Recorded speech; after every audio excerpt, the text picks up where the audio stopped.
lo que la palabra de Dios dice. No es mi opinión, es lo que Dios expone en las Sagradas Escrituras. Los seres humanos podemos decir o pensar cualquier cosa, pero la única autoridad para los cristianos es la palabra de Dios. Y la palabra de Dios presenta 3 ideas básicas que Dios tenía en la mente cuando le entregó al ser humano el don del sexo. En primer lugar, el sexo, en la opinión de Dios, debería ser un vínculo de unidad física, mental y espiritual entre los esposos. Génesis 2, 24 y 25 expone eso. Por tanto, el hombre dejará a su padre y a su madre y se unirá a su mujer y serán una sola carne. Estaban ambos desnudos, el hombre y su mujer, y no se avergonzaban. Ese no se avergonzaban expresa a qué punto Adán y Eva estaban unidos, estaban juntos, no se escondían uno del otro, se mostraban como eran. Aquí había autenticidad, aquí había genuinidad, aquí había limpieza, claridad, no había nada en la penumbra, nada en la oscuridad. El pensamiento central de este texto que acabo de leer es la unidad de 2 seres distintos en un solo ser. Se unirá a su mujer y será una sola carne, dice el texto. Ahora, si el ser humano es un ser con 3 dimensiones, la dimensión física, la dimensión mental y emocional y la dimensión espiritual, pues es lógico que la unidad a través del sexo entre los esposos también sea una unidad completa, física, mental, emocional y espiritual. El sexo entre los esposos no es solamente un acto físico, sino también mental, emocional y espiritual. Esta es la diferencia entre el sexo animal y el sexo humano. Para el animal el sexo es solo un acto físico, pero para el ser humano no puede ser así. Además de ser físico, necesita ser emocional y también espiritual. Mucha gente se puede preguntar, ¿el sexo es un acto espiritual? Claro que sí, y ese era el plan divino para el ser humano.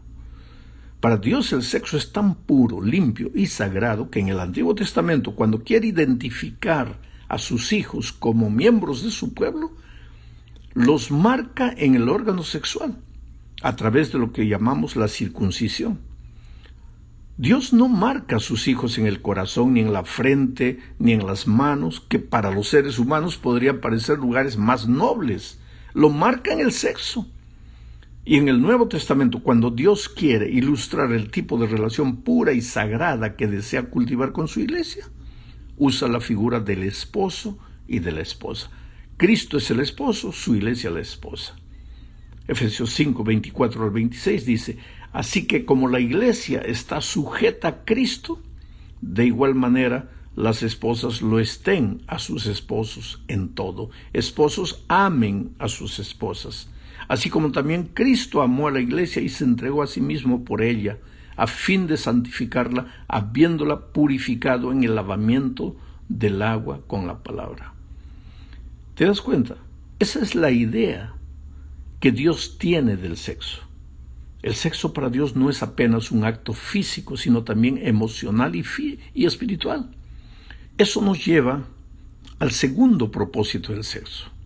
El sexo también le fue dado al ser humano para la perpetuidad de la especie.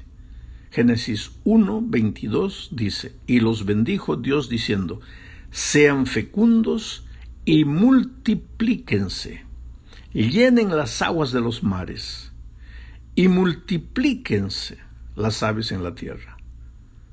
O sea, primer propósito del sexo en la mente divina, que sea un vínculo de unidad entre los esposos. Segundo propósito, que sea un instrumento de reproducción de la raza humana. Y tercer propósito, eso está en Proverbios 5, 18 y 19, sea bendito tu manantial y alégrate con la mujer de tu juventud. Como una preciosa sierva o una graciosa gacela, sus pechos te satisfagan en todo tiempo y en su amor recréate siempre. Aquí Dios está hablando del placer físico que el sexo proporciona. El placer físico entre esposos durante el acto sexual es tan espiritual cuanto cualquier otra actividad espiritual. Tanto así que Dios usa la palabra bendito. Date cuenta, en la creación solo usa Dios 2 veces la palabra bendito, cuando le da el sábado y cuando le da el sexo. Pero no cuando le da la orden de alimentarse de todos los frutos de la tierra. O sea, bíblicamente, teológicamente, podríamos decir que el sexo es más sagrado que el acto de comer, de alimentarse. Naturalmente, para que este ideal del sexo sea alcanzado, Dios desposó a la primera pareja. Le dijo, dejará el hombre a su padre y a su madre y se unirá a su mujer. No se está hablando aquí de sexo ocasional, de sexo sin compromiso, sino del sexo en el sagrado estado del matrimonio. Esto es lo que Dios pensaba para el ser humano. Ahora, el hombre y la mujer pues son libres de hacer lo que quieran. Si hay algo maravilloso que Dios nos dio es la libertad. Tú no necesitas hacer necesariamente lo que Dios te aconseja que hagas. Eres libre para escoger el camino que quieras. Pero, ¿quién se endureció contra Dios y le fue bien? Pregunta el escritor bíblico. Si tú quieres ser feliz, tener un hogar feliz, tener relaciones felices, entonces necesitas llevar a serio los consejos divinos. Vamos a la segunda parte de este estudio. El autor de la lección cambia ahora el tema, deja el tema del sexo y se refiere a la misión de los padres en esta tierra. ¿Sabes? La paternidad implica responsabilidad. Hay que prepararse para ser padres. Y aquí existe otra diferencia entre el ser humano y el animal. El animal tiene hijos por instinto. El ser humano debe prepararse para la paternidad porque traemos a este mundo hijos para vida o para muerte. Proverbios 14:26 dice, en el temor del Señor está la confianza del hombre fuerte, y para sus hijos habrá un refugio. Piensa en las palabras, en el temor del Señor, después el hombre fuerte y después el refugio para los hijos. Me gusta la expresión hombre fuerte. Todos queremos ser seres humanos fuertes, pero eso va a depender de en quién depositamos nuestra confianza. Si el temor de Dios está en nuestro corazón, entonces seremos hombres y mujeres fuertes. Y nuestros hijos encontrarán refugio en nuestros brazos, así como nosotros encontramos refugio en los brazos de Dios.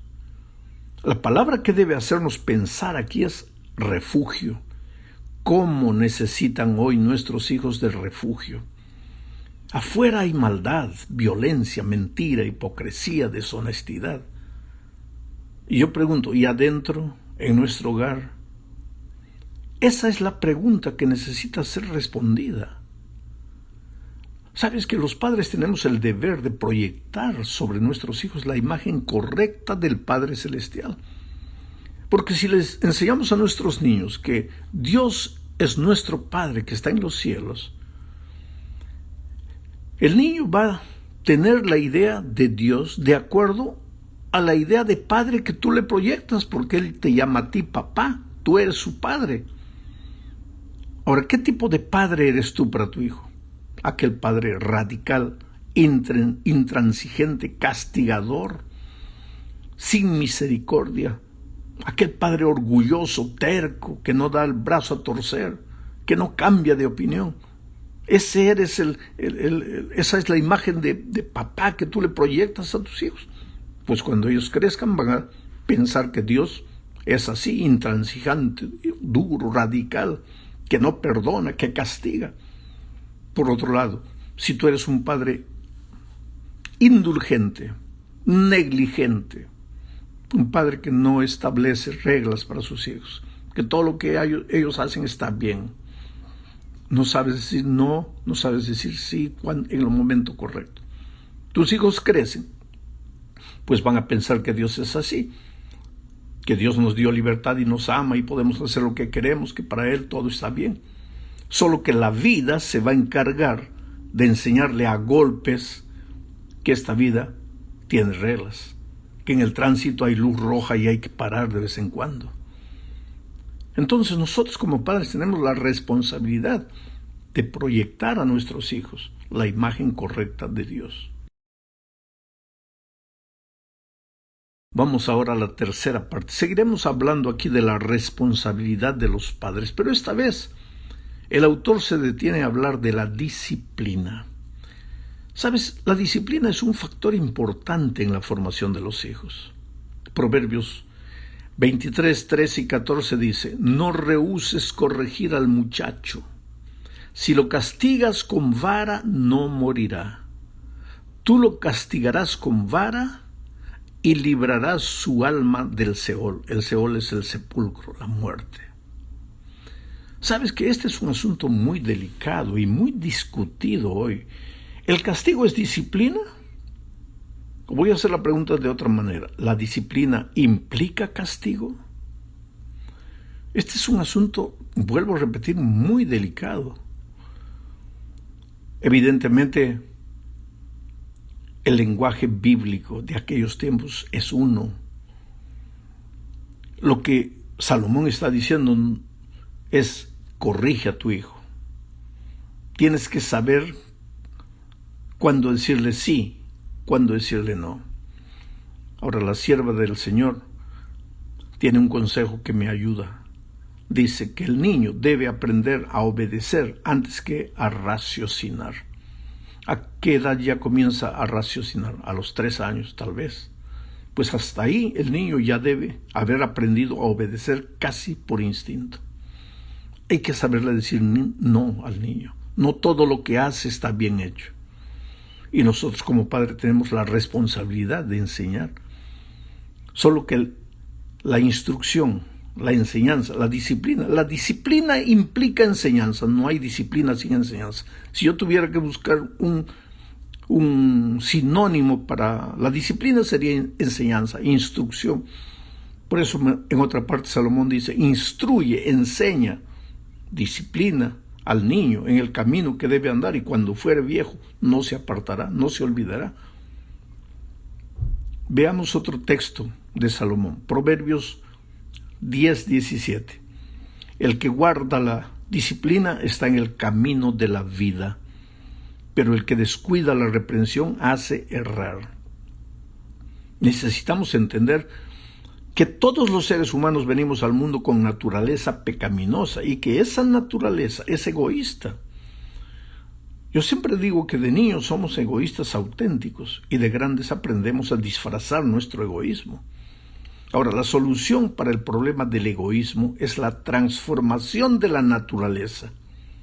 Y esa transformación solo puede ser operada por Cristo. Así que, como Salomón dice, el que guarda la disciplina está en el camino de la vida. Otras versiones usan la palabra instrucción en lugar de guardar la disciplina. La idea es que la verdadera disciplina es más instrucción y enseñanza.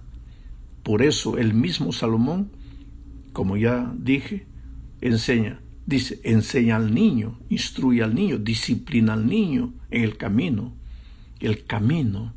Oh, querido, la vida es un largo camino. Un camino hecho de dolor, de alegrías, de tristezas. Tenemos que preparar a nuestros hijos para enfrentar la vida como ella es. Y Salomón añade en Proverbios 19, 18, corrige a tu hijo mientras hay esperanza, pero no se exceda tu alma para destruirlo. Corrige al niño, a tu hijo, mientras hay esperanza. ¿Y cuando ya no hay esperanza? Cuando ha crecido.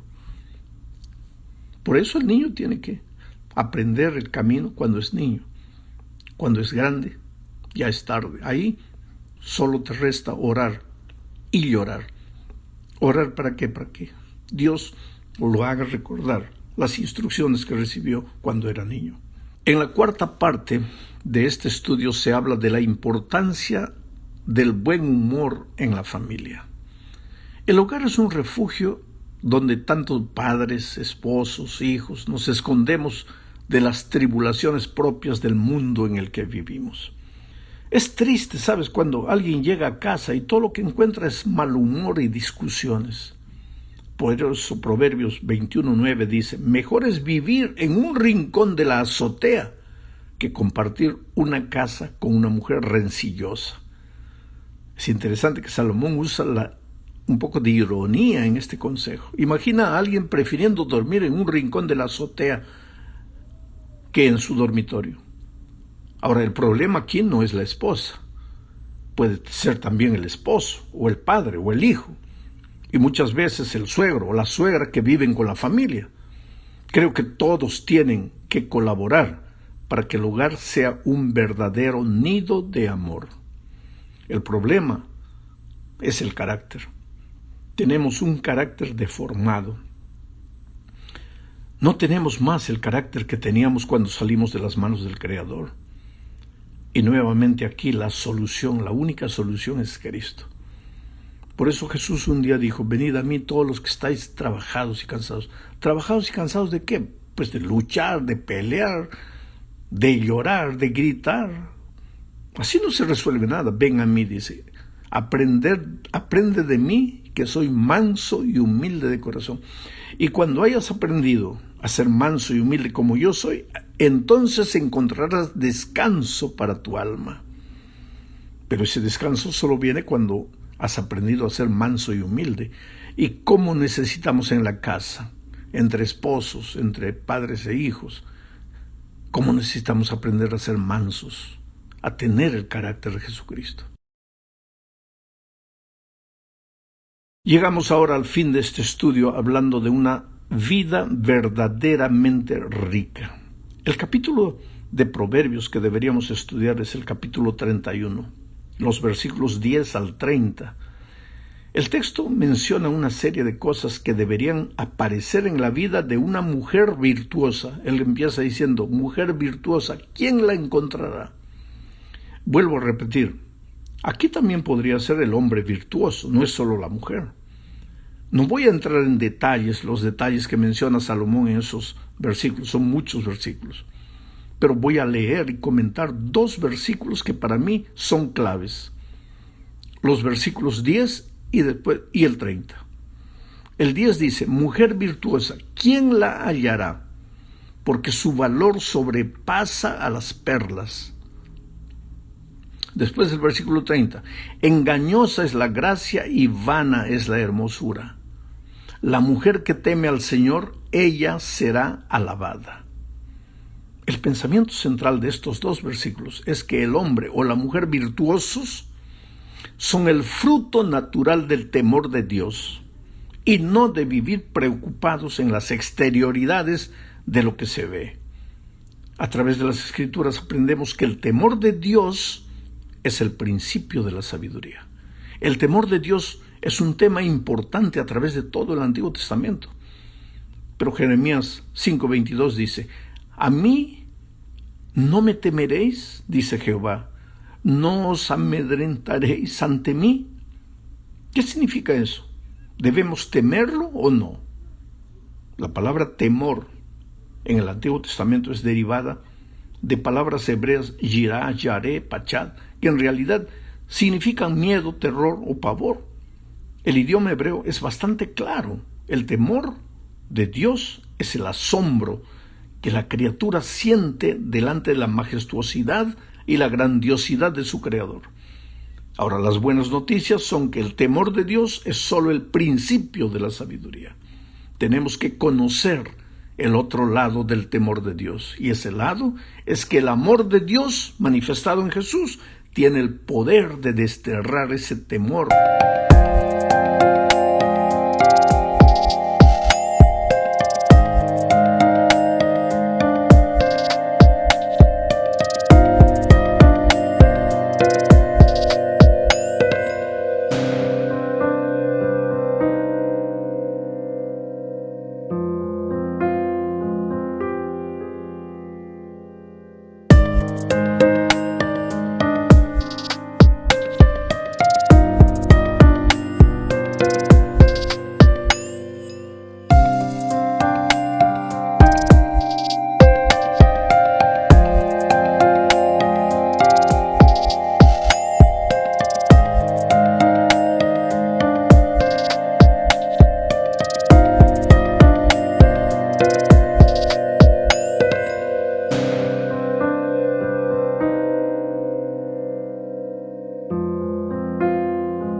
Y de hacernos libres. En el amor no hay temor, sino que el perfecto amor echa fuera el temor, porque el temor lleva en sí castigo, de donde el que teme no ha sido perfeccionado en el amor, dice 1 Juan 4:18. Pero, ¿cómo podríamos comprender las maravillosas buenas nuevas de Jesucristo si no apreciáramos primero el temor de Dios? Sin un total sobrecogimiento, asombro, terror, pavor, reverencia y respeto por un Creador perfectamente santo y justo, yo te pregunto, ¿podríamos verdaderamente apreciar lo que Jesús, el Hijo de Dios, hizo por nosotros en la cruz del Calvario? No, pues una vez que comprendamos y aceptemos quién es Dios, ahí podremos vivir las virtudes de la fe. Salmo 118:4 dice: digan ahora los que temen a Jehová.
Que para siempre es su misericordia. Mira aquí, el que teme a Jehová entiende el amor de Dios.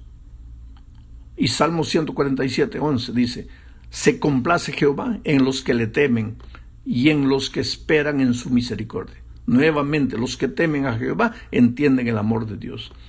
Este temor no es el terror de ser castigado, es el temor de herir.